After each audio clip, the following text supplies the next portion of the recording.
Les réponses très attendues de Christophe Castaner, le ministre de l'Intérieur, va devoir s'expliquer cet après-midi devant le Sénat sur les violences commises samedi à Paris. Il s'agit de savoir pourquoi le dispositif de sécurité n'a pas réussi à contenir les casseurs. Il y a aussi ce message hier soir, plus jamais ça. Le Premier ministre Édouard Philippe annonce une série de mesures fortes afin d'éviter de nouveaux débordements lors des prochaines manifestations. On en débat avec nos invités, mais d'abord le point sur ces annonces avec Kinson. Affrontements, pillages, destruction du mobilier urbain. Les Champs-Élysées, place Péberlan à Bordeaux et celle du Capitole à Toulouse, devenues des champs de bataille. Pour le président, l'acte 18, c'est l'acte de trop. Les Champs-Élysées, comme d'ailleurs différents quartiers de centre-ville qui ont été beaucoup frappés par cette crise, seront interdits à toute forme de rassemblement. Pour mettre un terme à ces scènes de violence, la riposte policière sera plus dure. Les forces de l'ordre, jusqu'ici dans la retenue, iront au contact des émeutiers et l'usage de lanceurs de balles de défense sera notamment renforcé. Là, nous ne sommes pas dans une manifestation, nous sommes dans une émeute urbaine, avec des gens qui viennent pour casser, pour détruire, pour piller, pour voler, pour incendier, voire pour tuer. Donc il faut effectivement que nos forces de sécurité aient les moyens, à la fois dans la façon dont elles sont opérationnelles sur le terrain, mais aussi les moyens de se défendre et de neutraliser ceux qui nous attaquent. Le préfet de Nouvelle-Aquitaine, Didier Lallemand, succédera demain à Michel Delpech. Le nouveau préfet de police de Paris est réputé pour être un homme à poigne. Et on va revenir sur ces mesures avec nos invités. Olivia Polski, vous êtes adjointe, bonjour, au commerce à la mairie de Paris. Denis Jacob, secrétaire général du syndicat alternatif Police CFDT. Damien Fleureau, chef du service politique de CNews. Et Georges Fenech, ancien magistrat et consultant CNews. Denis Jacob, l'interdiction de manifester dans les quartiers emblématiques de plusieurs villes. Est-ce que vous avez eu l'impression avec ces annonces qu'Édouard Philippe a répondu à vos attentes? Oui. Mieux vaut tard que jamais, comme on dirait. Nous, ça fait 3 mois qu'on le demande. Elles vont assez loin, selon vous, ces mesures? Oui, elles vont assez loin. Mais après, voilà, on reste vigilant contre la mise en œuvre concrète sur le terrain, parce que les annonces, c'est une chose. La pratique en est une autre. Mais en tous les cas, les différentes annonces qui ont été faites hier soir sont les demandes que l'on porte au titre de la CFDT depuis 3 mois. Je pense qu'à un moment donné, il faut assumer l'ordre républicain. On ne peut pas continuer à avoir ces casses successives sur la capitale. Trop, c'est trop. Et voilà, je vais faire un peu de corporatisme, mais aussi pour nous, policiers, la goutte d'eau qui a fait déborder le vase, c'est le vandalisme qu'il y a eu sur la plaque commémorative de notre collègue Xavier Jugelé. Et ça, c'est choquant, c'est scandaleux. Comment peut-on s'en prendre comme ça à la mémoire d'un policier mort pour la France? Donc ces annonces vont dans le bon sens. Quant à la préfecture de police, je ne vais pas rentrer dans le débat politique, mais puisque, entre guillemets, on fait le grand ménage, eh bien, profitons-en aussi pour réformer enfin cette préfecture de police, parce qu'on constate qu'il y a eu des dysfonctionnements et ça démontre bien qu'historiquement la préfecture de police c'est un peu l'État dans l'État et que nous on porte depuis maintenant près de 4 ans une revendication qui avait été portée aussi par des hommes politiques.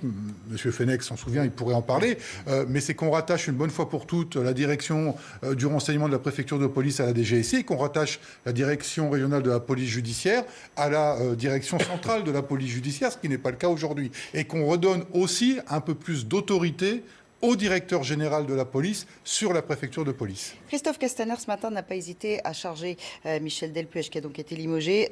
Il parle de décisions et d'instructions qui ont échappé au préfet de police. C'est un scénario qui tient la route, selon vous? Alors, non seulement ça tient la route, mais j'en ai eu la confirmation par des policiers de terrain qui nous ont rapporté dès dimanche matin, au lendemain de ce qui s'est passé sur les Champs-Élysées, eh bien qu'il y avait une espèce de guerre entre les autorités de la DOPC et de la DESPAP, à tel point que ceux d'une direction ne pouvaient pas intervenir sur le secteur de l'autre et inversement, et que, excusez-moi d'être un peu trivial, mais que ça avait été un sacré bordel au niveau du terrain, au niveau de la gestion du maintien de l'ordre. Donc à un moment donné, on s'interroge sur ce qui n'a pas pu se faire correctement, et bien évidemment, notamment, il y a des hommes qui sont aux commandes, il y a des autorités, et c'est pas incohérent que ces autorités-là assument aussi leur part de responsabilité.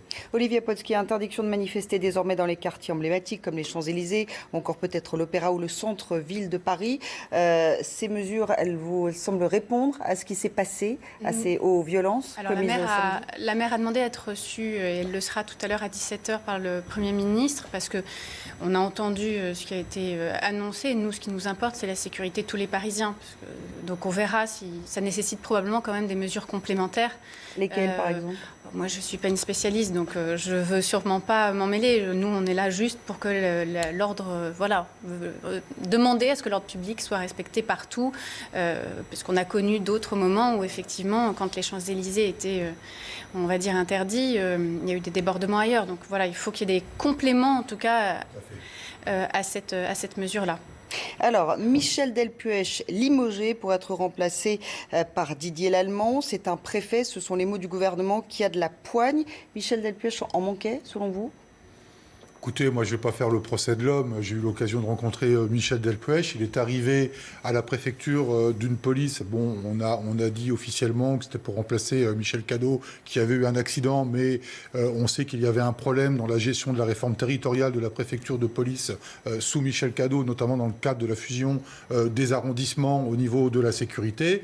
Michel Delpuech est arrivé. Il a remis, je dirais, les compteurs à zéro parce qu'il y avait une difficulté de communication avec les élus d'arrondissement, et puis il a remis ça en route.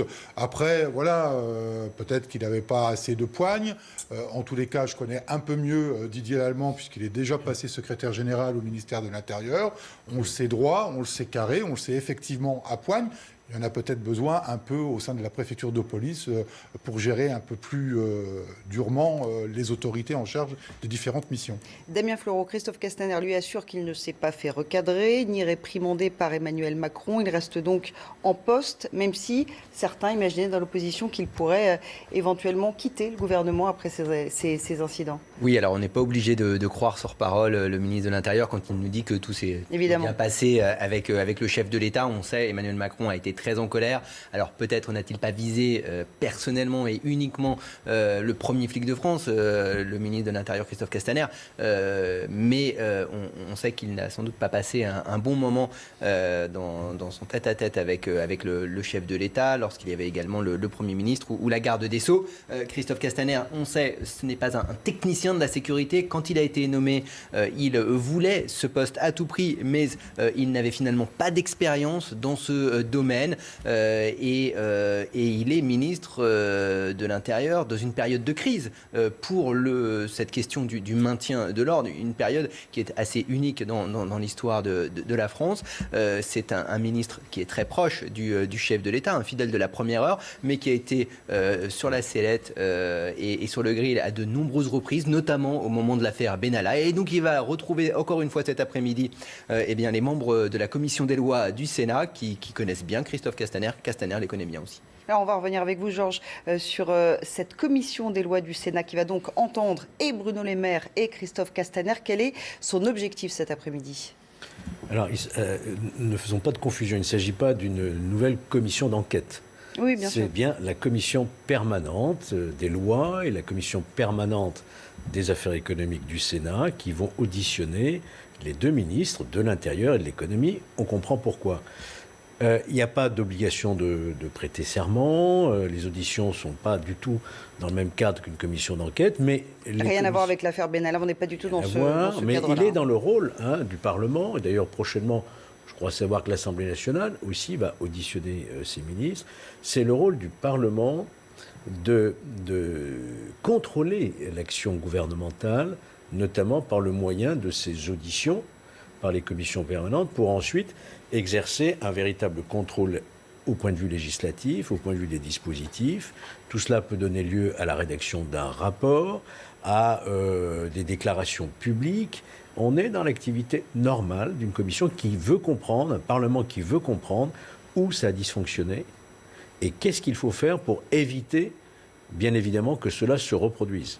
Alors, parmi les dysfonctionnements, Christophe Castaner pointe des consignes inappropriées qui auraient été passées pour réduire notamment l'utilisation des lanceurs de balles de défense. Est-ce que, Denis Jacob, vous avez entendu parler de ces consignes un peu tacites ?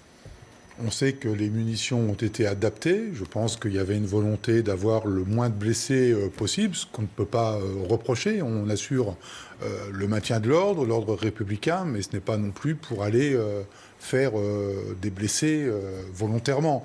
Donc s'il y a à nouveau des manifestations qui dégénèrent samedi prochain, vous n'hésiterez pas à utiliser ces LBD. Mais à un moment donné, je pense qu'il faut assumer le fait qu'on est là pour faire le maintien de l'ordre et garantir la sécurité de tous. On ne pourrait pas le concevoir de continuer à laisser faire et de risquer la vie de nos concitoyens, comme on l'a vu dans l'incendie de cet immeuble. Alors, que l'on ait voulu politiquement apaiser face à la polémique que l'on a eue sur les lanceurs de balles de défense, avec la pression du Conseil de l'Europe, de l'ONU, du Défenseur des droits, peut-être, c'est aux personnes intéressées de confirmer ou pas cela, mais en tous les cas, mes collègues, ils en ont marre, pour pas parler autrement, ils en ont marre d'être un peu entre le marteau et l'enclume, d'être le punching ball des uns et des autres. Ils sont là pour faire un job, assurer la sécurité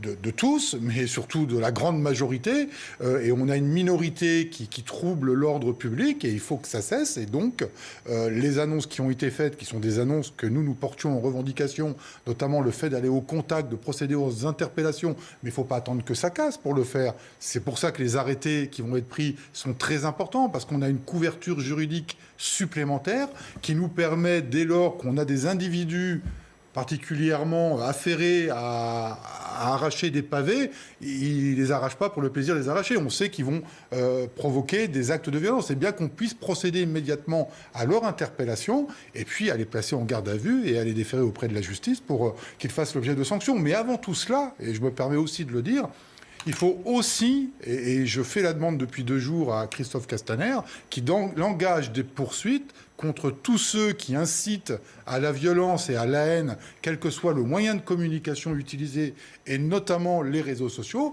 et que ces gens-là, et notamment certains qui autoproclament porte-parole des Gilets jaunes, notamment, puisque c'est d'eux dont il s'agit, eh bien qu'ils soient poursuivis en justice également, parce qu'ils portent une lourde responsabilité sur ce qui s'est passé samedi, en appelant à venir vêtus de noir comme des Black Blocs.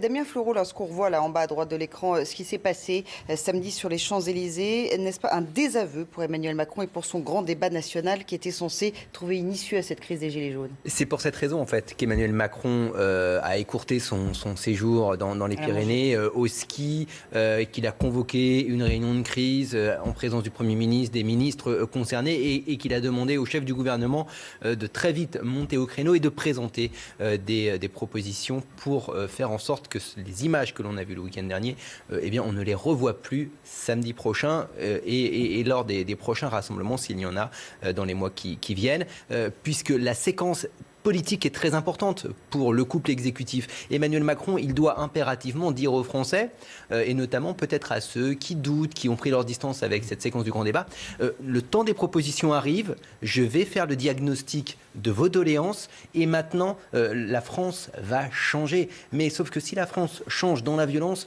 ce sera un pari perdu pour Emmanuel Macron, et ce temps du grand débat n'aura servi à rien, ou plutôt n'aura servi à continuer des violences, des émeutes que l'on a vues, notamment au mois de décembre à Paris.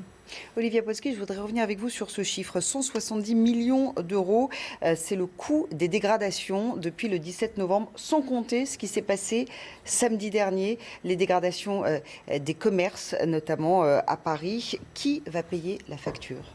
Alors d'abord, nous on chiffre à peu près en matière de dégâts, c'est-à-dire publics sur le mobilier urbain, en matière de propreté et de sécurisation. On est à près de 20 millions maintenant après ces 18 samedis, donc ça commence aussi à faire lourd. Nous, on va mobiliser un fonds de soutien avec la région Île-de-France pour aider aussi les commerçants dans ce cadre-là. On a fait une exonération de taxes pour près d'1 million d'euros en décembre. Voilà, donc on va multiplier. Là, on va aussi mettre en place une aide pour les kiosquiers dont on a beaucoup parlé, les kiosquiers de presse. Dont l'un a été incendié. Oui. Et après, il y a un rôle. Nous, on a essayé de mettre un peu tout le monde autour de la table dans des réunions précédemment, parce qu'il y a la mobilisation de la directe de l'État, globalement, sur le chômage partiel ou pas, mais aussi, et évidemment, les assurances dans ce cadre-là. Donc, la facture, elle est payée par beaucoup et ça devient très lourd. Et notamment par les contribuables. Et notamment par les Parisiens et les Parisiennes, oui, en tout cas en ce qui nous concerne. Merci à tous les quatre. On passe au titre de l'actualité avec l'heure des explications pour Christophe Castaner. Le ministre de l'Intérieur est convoqué cet après-midi au Sénat pour s'expliquer après les violences commises samedi à Paris lors de la mobilisation des Gilets jaunes. Une journée de grève et de manifestation à l'appel de plusieurs syndicats. Mobilisation interprofessionnelle avec une forte participation attendue des enseignants. La CGT et FO avait boycotté le grand débat national. Yves Verrier, secrétaire général de FO, est revenu sur ce choix. Le pape François refuse la démission du cardinal Barbarin. Il invoque la présomption d'innocence. Philippe Barbarin était au Vatican hier afin de rencontrer le souverain pontife. Il a été condamné à 6 mois de prison avec sursis pour non-dénonciation d'actes pédophiles au sein de son diocèse. Et puis une chaise vide au procès de Bernard Tapie. Le juge Pierre Estoup, qui devait témoigner à la barre aujourd'hui, a eu un malaise cardiaque le week-end dernier. Le tribunal entendra cet après-midi Stéphane Richard. Elle reste avec nous à suivre sur CNews. Un point météo, un peu de patience après une journée de transition. Le beau temps viendra illuminer votre fin de semaine. Profitez de votre programme en toute sérénité avec Mutuelle Bleu, solution santé et prévoyance pour les particuliers et les entreprises. Mutuelle Bleu, présent pour vous.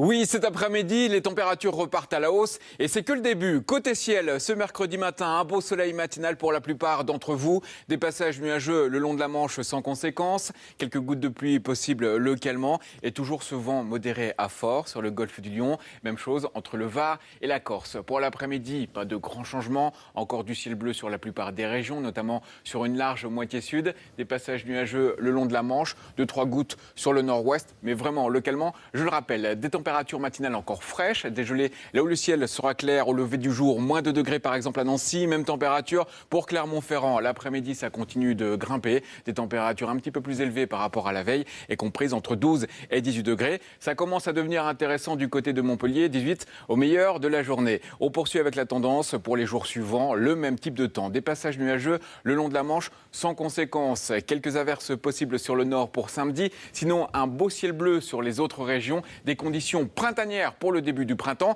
et des températures très douces, même sous abri, même à l'ombre, 20 degrés en moyenne sur la moitié sud pour vendredi après-midi et c'est un exemple. C'était votre programme avec Mutuelle Bleu, solution santé et prévoyance pour les particuliers et les entreprises. Mutuelle Bleu, présent pour vous.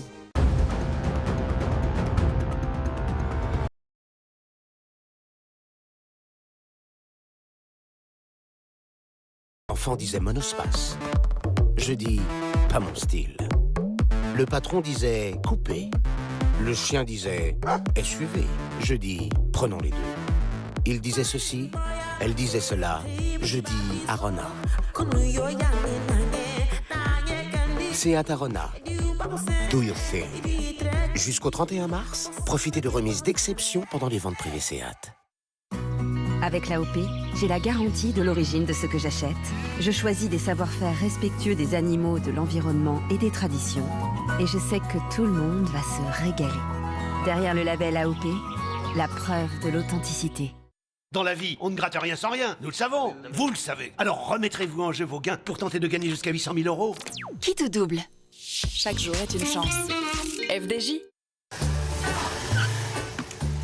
Prochaine fois. Un cheeseburger, s'il vous plaît.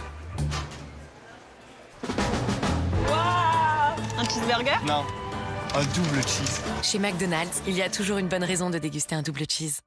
J'ai perdu 25 kilos en 6 mois avec Comme J'aime. Ce qui a changé? Tout. Mon visage s'est affiné, mes bras également, j'ai perdu des cuisses tes hanches et beaucoup de centimètres. Alors faites comme moi. Testez une semaine, c'est gratuit. Et en plus, nous vous offrons une balance connectée Weezings d'une valeur de 59 €. Oui, 59 €. Appelez le 0809 100 200. 0809 100 200. Ou rendez-vous sur commejaime.fr. commejaime.fr. Depuis 14 ans, je visite les maisons les mieux rénovées de France et je sais comment trouver le bon artisan au bon prix pour vos travaux. Avec Travaux.com, entrez en relation avec des artisans qualifiés près de chez vous et consultez les notes et avis des particuliers. J'ai tout de suite été contacté par plusieurs artisans. C'est simple et gratuit. Avec Travaux.com, choisissez le meilleur artisan pour tous vos travaux. Travaux.com.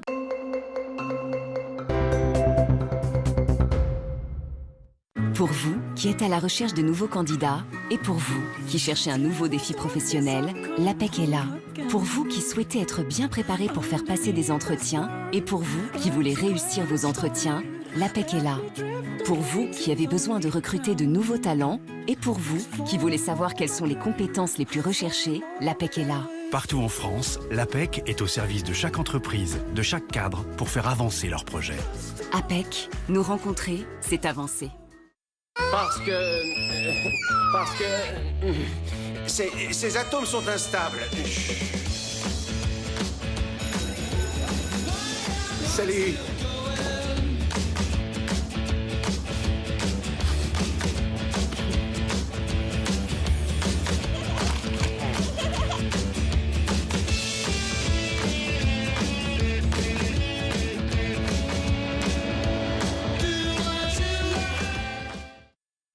Vous avez besoin d'un numéro étranger pour être joignable au prix local?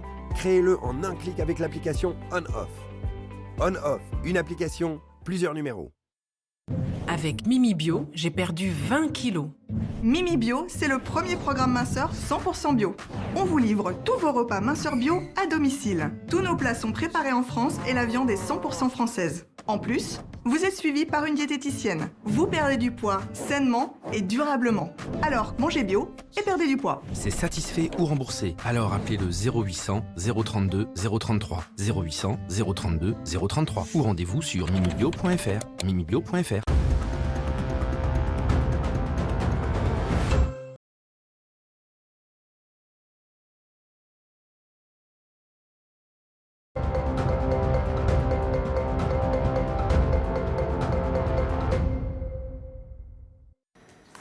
Bientôt 14h45 si vous nous rejoignez sur CNews. Bienvenue dans le Carrefour de l'Info. Voici les titres avec l'heure des explications pour Christophe Castaner. Le ministre de l'Intérieur est convoqué au Sénat cet après-midi pour s'expliquer sur les violences commises samedi à Paris lors de la mobilisation des Gilets jaunes. Une journée de grève et de manifestation un peu partout en France à l'appel de plusieurs syndicats. Mobilisation interprofessionnelle avec une forte participation annoncée des enseignants. Le pape François refuse la démission du cardinal Barbarin. Il invoque la présomption d'innocence. Philippe Barbarin était hier au Vatican pour un tête-à-tête avec le souverain pontife après sa condamnation à 6 mois de prison avec sursis pour non-dénonciation d'actes pédophiles.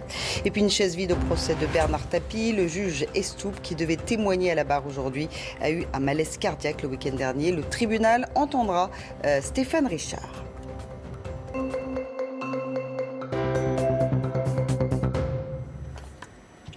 On va revenir sur la réponse très attendue de Christophe Castaner cet après-midi. Le ministre de l'Intérieur va devoir s'expliquer devant le Sénat sur les violences commises samedi à Paris. Il s'agit de savoir pourquoi le dispositif de sécurité n'a pas réussi à contenir les casseurs. Éric Ciotti était l'invité de Jean-Pierre Elkabbach ce matin sur CNews. Le député LR des Alpes-Maritimes pointe une fois de plus la responsabilité de l'exécutif qui pratique selon lui une politique injuste sur tous les plans. On va l'écouter. Quel président de la République, sous la Ve République, a laissé pendant 18 semaines s'installer une telle situation? Aujourd'hui, c'est un échec total en matière de maintien de l'ordre. Le pays est plongé dans le chaos. On est la risée du monde entier. Et pourquoi nous sommes dans cette situation?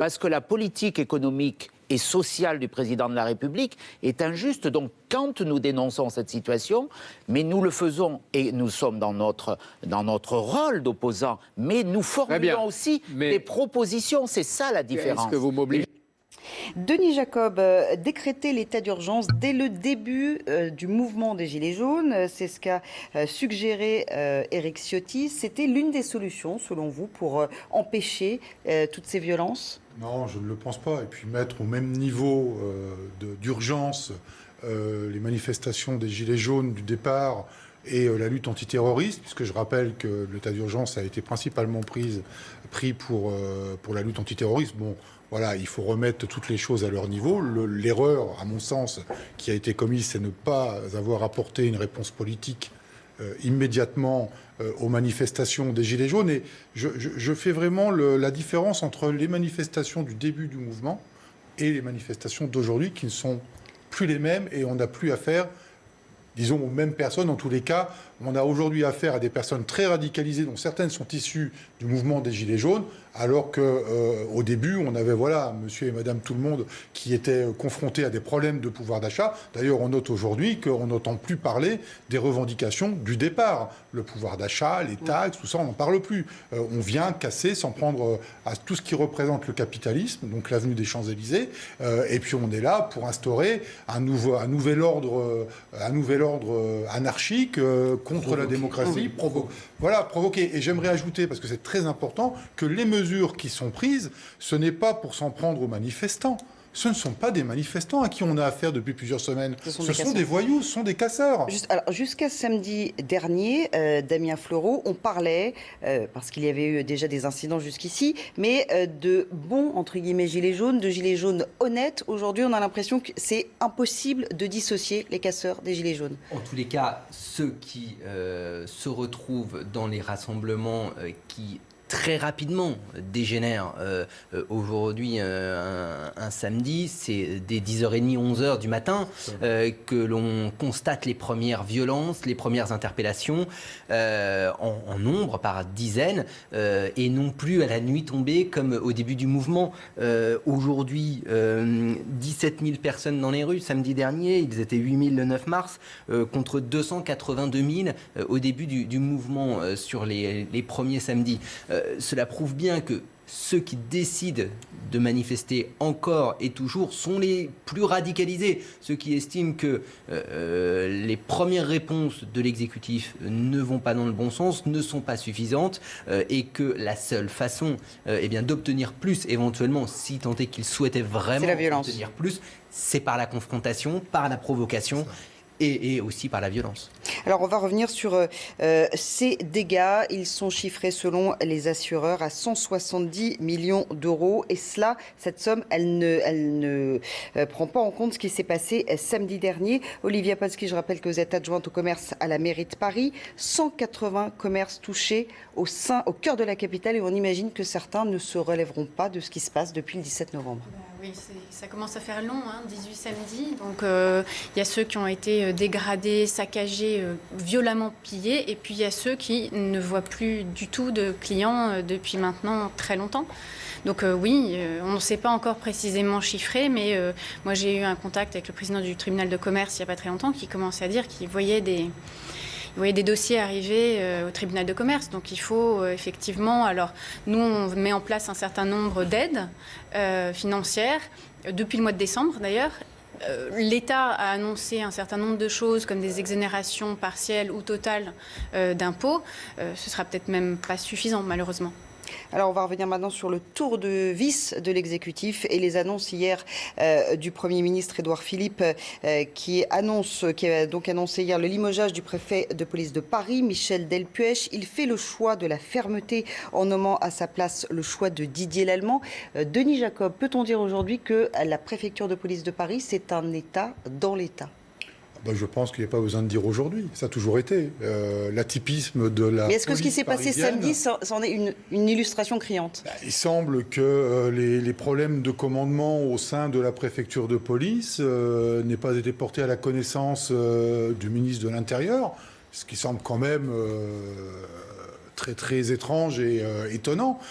Mais ça démontre que oui, la préfecture de police de tout temps a eu une certaine autonomie de fonctionnement. Et je pense que, pour répéter ce que je disais tout à l'heure, je pense qu'il faut très rapidement envisager de réformer la préfecture de police et que l'autorité de la préfecture de police, bien évidemment, il y aura toujours un préfet de police. En matière de sécurité publique, en matière de maintien de l'ordre, il est normal que ce soit rattaché au préfet de police comme c'est rattaché à un directeur départemental en province ou un préfet de département, mais il faut que le directeur général, qui est le patron de la police nationale partout sur le territoire, eh bien, ait une autorité beaucoup plus forte et beaucoup plus affirmée sur la préfecture de police. Mais ça, ce n'est possible qu'avec une volonté politique. Damien Fleureau, finalement, la ligne ferme qu'annonce Édouard Philippe, ce n'est que la confirmation d'une stratégie qui avait déjà été annoncée auparavant. Il s'agit simplement d'un tour de vis avec ce qui en découle, le limogeage de Michel Delpech. Oui, en fait, l'exécutif ne se renie pas, a priori, dans la déclaration d'Édouard Philippe, quand on l'entend. Voilà, il ne dit pas on change de ligne, on réforme la doctrine, on la renforce. Ce qui veut dire, en fait, les décisions que nous avions prises à l'issue des événements violents du début du mois de décembre, eh bien, ces décisions-là, elles sont validées. Il faut aller plus loin. Il y a eu la loi anti-casseurs. Elle est en train d'entrer en vigueur.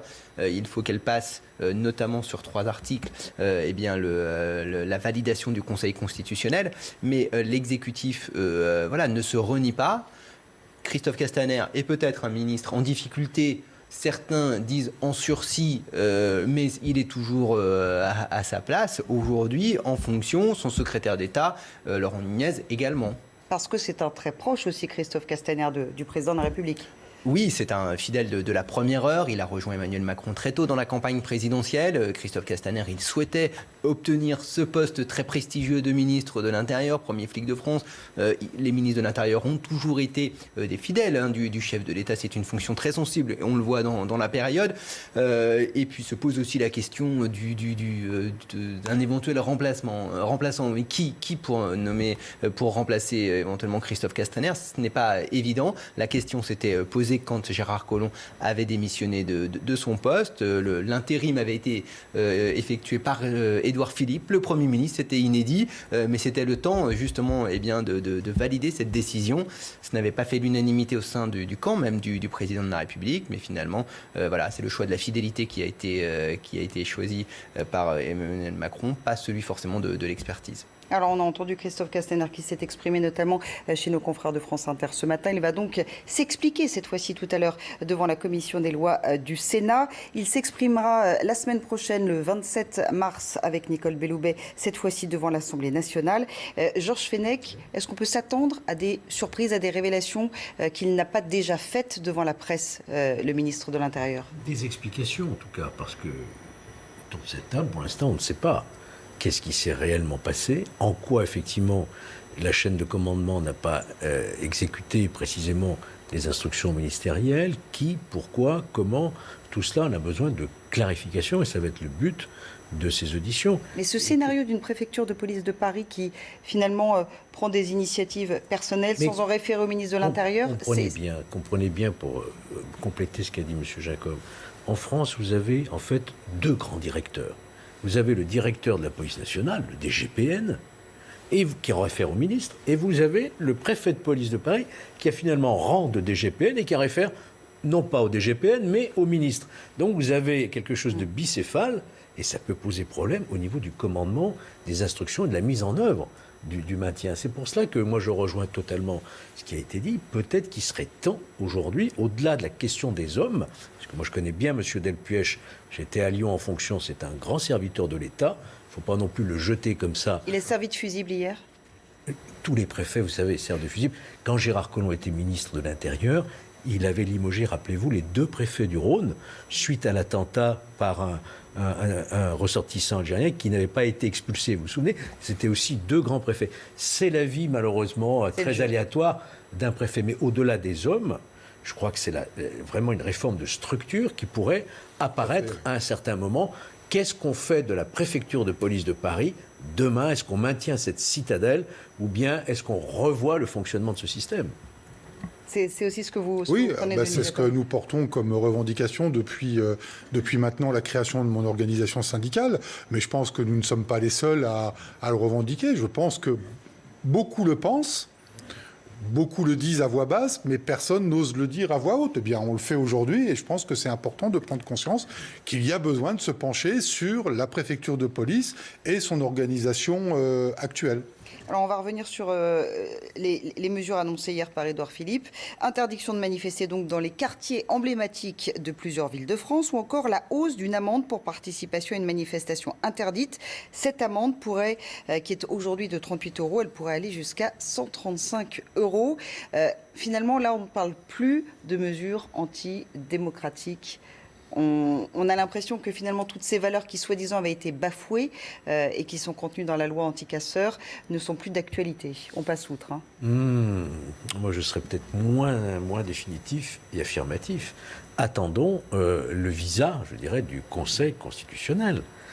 Évidemment, dans le contexte actuel, tout ce qui va contre ce qui semble être l'affaiblissement du maintien de l'ordre est inaudible. Mais attention, il y a au-dessus de nous, au-dessus de nos têtes, des grands principes généraux. On a une constitution, la liberté de manifester. D'ailleurs, il y a 50 députés En Marche quand même qui n'ont pas voté ce texte. Donc tout cela n'est pas définitif. Et très franchement, quand on regarde les choses de près, il y a déjà dans nos lois de quoi interpeller en amont, de quoi fouiller des véhicules en amont, de quoi aller même dans les gares et dans les aéroports. Pourquoi ce n'a pas été fait cette fois-ci avec les moyens et les effectifs des précédentes fois? C'est la question des dispositifs mis en place plus que des dispositifs législatifs. Merci beaucoup Georges Fenech, merci Olivia Polski, merci Denis Jacob et Damien Fleureau. Il est pratiquement